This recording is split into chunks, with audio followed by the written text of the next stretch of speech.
The vistas can take your breath away, and so do the climbs to see them. It's a place that offers heart-pounding challenge and at the same time, tranquility. There are individual triumphs here, but only when the team first succeeds. For all those who have been and those yet to come, this is the question. Is anybody not ready?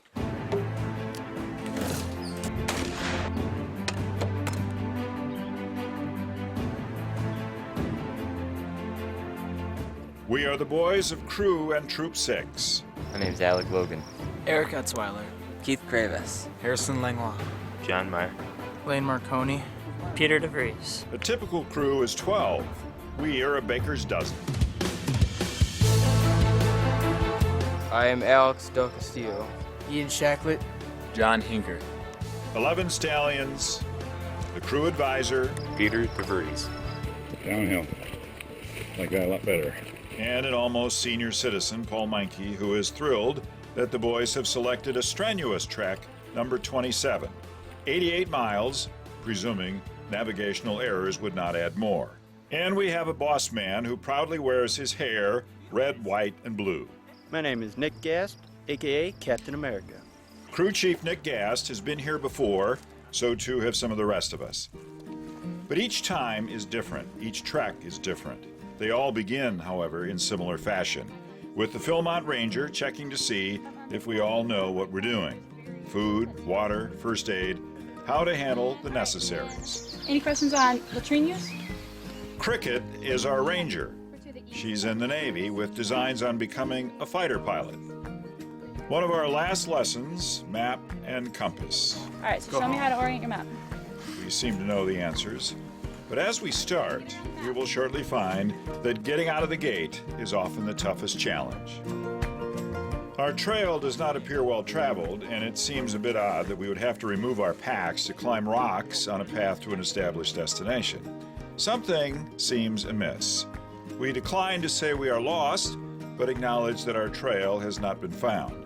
So we head up a hill to where we think we need to be. From the wrong valley, we find the right camp. All hail the map and compass.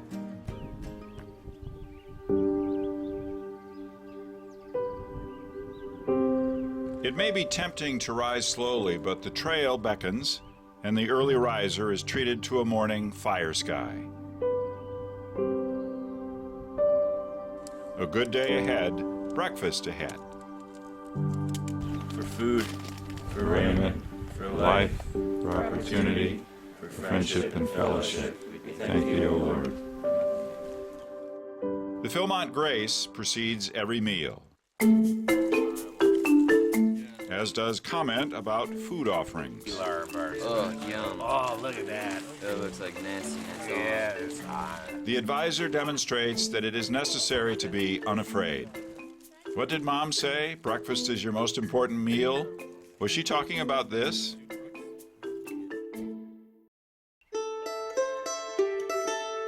This is the routine. Wake, eat, hike, 12 days on the trail. You can't help but really get to know one another. No showers for 12 days, no deodorant. Nobody cares how bad you stink because they smell just as bad.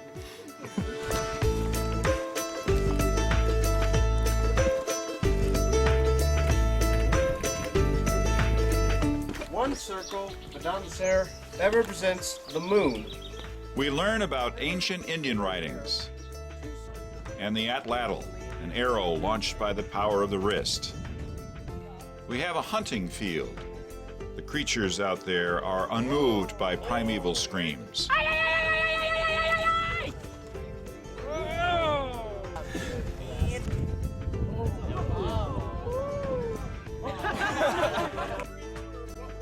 I did say 88 miles, did I not? It sometimes feels like it's all uphill. Caterpillar and everyone can get their breaks in. We don't have to take one big one all at once.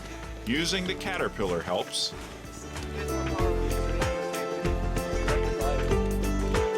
Breaks are welcome, especially for a bunch of guys used to air just a bit above sea level. We're gonna stop there maybe for lunch. We are, after all, in the Sangre de Cristos. Philmont Base Camp is roughly 6,500 feet. We will climb much higher. It's not easy, even for stallions. Sometimes I get like kind of angry while I'm hiking, but then afterwards it feels good to know that you've completed the journey. That is a shared sentiment. Hiking is fun because at the end of the day you know that it's hard doing the hiking, but at the end of the day you get that feeling that you accomplished something. But sometimes day's end seems far in the distance, so you use mind over matter. What do you do when you're hiking? What are you thinking about? I don't know, I usually get a song stuck in my head. It takes my mind off the trail. And then you think about something else other than your feet hurting or the weight on your back. Trick your body with tunes. Is this the real life? Is this just fantasy? Caught in a landslide with no escape from reality. Open your eyes, look up to the skies and see. I'm just a poor boy, I need no sympathy, because it's easy come, easy go, little high, little low. Do you think Wade Phillips would sing along with Bohemian Rhapsody? I reckon he would if he knew the words. Sure is a good way to take your mind off your feet. In reality, there is music all around us.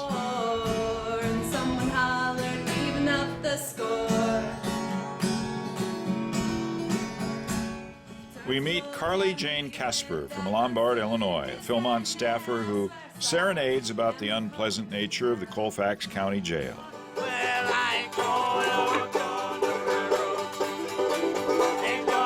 Or the celebrated campfire at Pueblano, where the boss and his boys of the Continental Tire and Lumber Company punch out some wilderness harmony. There we go, well, I'm rolling my sweet baby.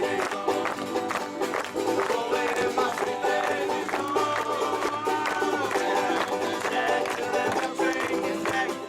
Rolling my sweet baby.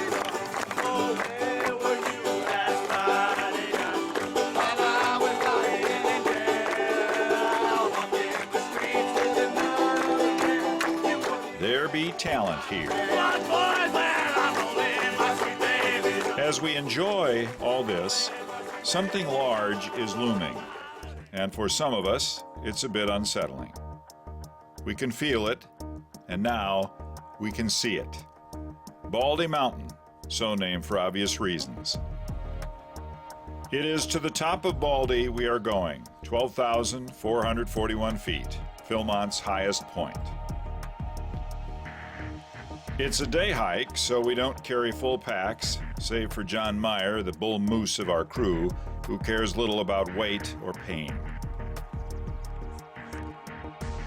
But the air is thinner above the tree line, and even without weight, this is a climb that befits the description of our trek: strenuous. Singing may be more of a challenge at this altitude, but the boys find a chant drawing on some newfound Chicago hockey pride. We got the cup! We got the cup! We got the cup! We got the cup! Photo opportunities are a blessing, both for the view and the break. But on we push. Oh my God. It is this last stretch, when the trees are below us, that legs and lungs burn, and for some, the steps get shorter and slower. Slug it out. It's just right up there. The view is overpowering. Your mood is changing. The last steps, and you're greeted by a rush of wind in the face as you step on top of Baldy.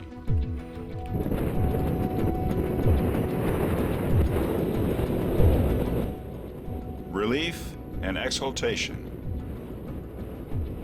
We see far beyond where we've been and where we're going. And we can't help be reminded of how small we are. Awesome. I mean, that's like a vertical climb toward the end there. So you got to work to get up there, but once you get up there, your reward is the view. What's it like to feel like you're sitting on top of the world, huh? Feels good. Feels very good. All that misery of the trip up is erased now, isn't it? Pretty much, you know, it's not a question of if, more of a question of when. It's a triumph of determination. Every one of these guys over here did help me get that determination. John Huinker was told as a boy that his ankles probably would not support athletic endeavor. Johnny Huinker said, nuts to that. And just getting up to the top of that mountain as a team, as a group, was one of the most single hardest things I've ever done in my entire life. And even then, I called my mom right when I got to the top and I started like tearing up because it was something like that people thought that I could never do, and I just defied it. And it was great. The photographer is reminded of the saying, "'Tis better to live one day as a lion than 1,000 as a lamb." And so I say to you today, men of Crew 6, we have lived this day as lions!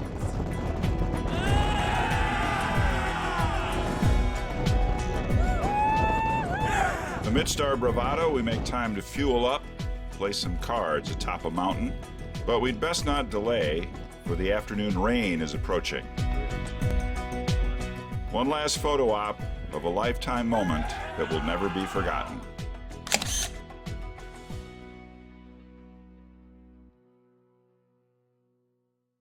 Why do you guys have to bring such little cups? Jesus. Oh, it's hot. There are certain truths at Philmont. Everyone gets very hungry, and everyone is a food critic. This is what Philmont puts in their food.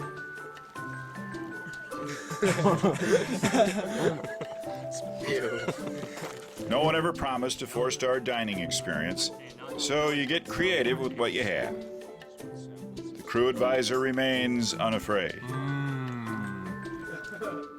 It's also true that you get so hungry, you cannot afford to be choosy. Especially today I can hear my stomach growling a little bit. Saying I need food. Yes. So you eat about anything, right? Yeah, I don't really care if I like it or not. The food is edible, and I enjoy parts of some meals. Bandito breakfast, not so much. There is a significant amount of time spent on talking and listening to what trail food can do to the intestines. The boys would, I'm sure, welcome a narrative about their symphonic productions, but that might offend our older and more sensitive viewers, so we shall refrain. Suffice to say that after dinner the winds doth blow.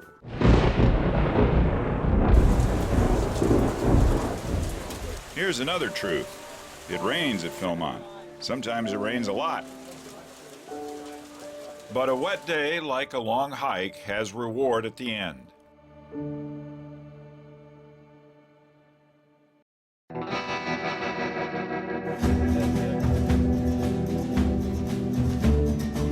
We're in the Old West, so we walk the walk and learn the ways. Load up the shells and go after those clay pigeons.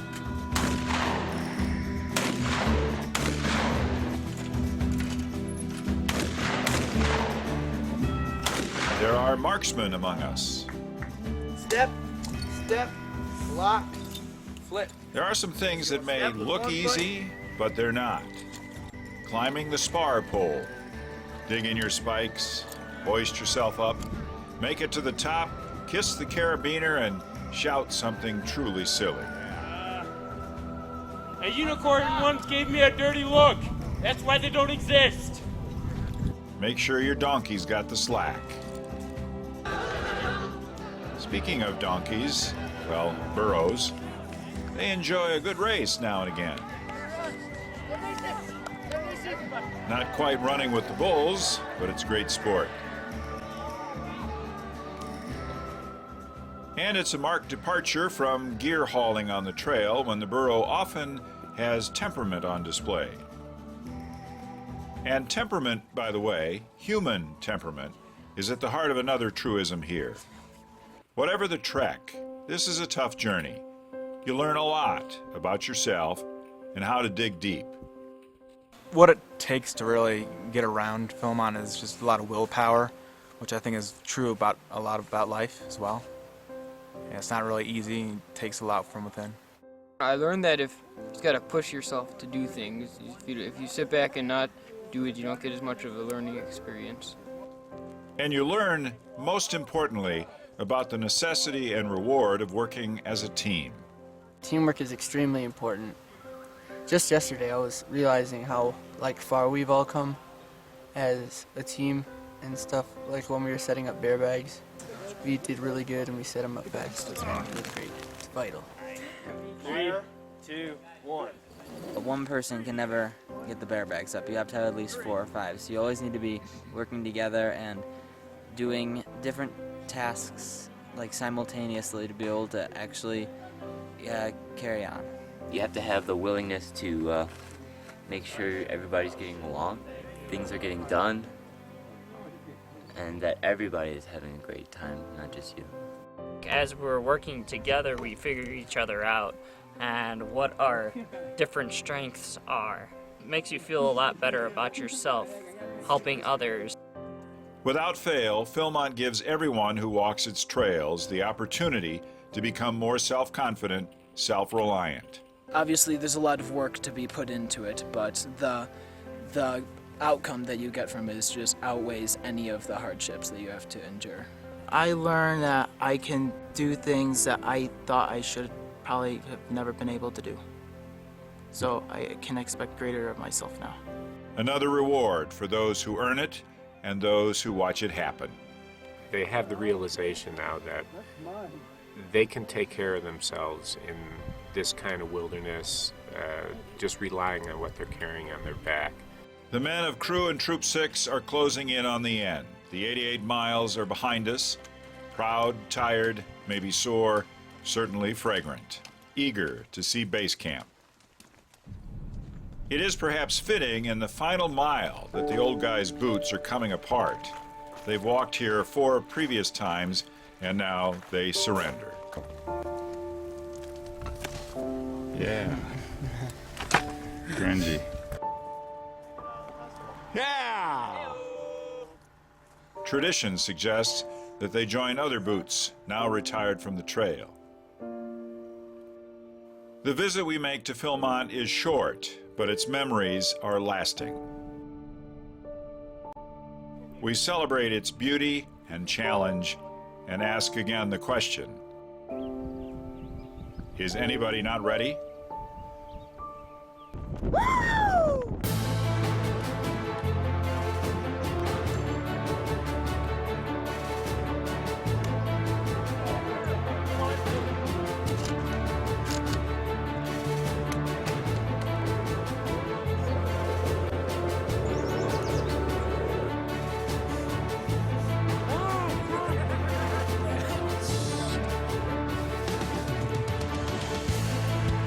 Ha ha ha!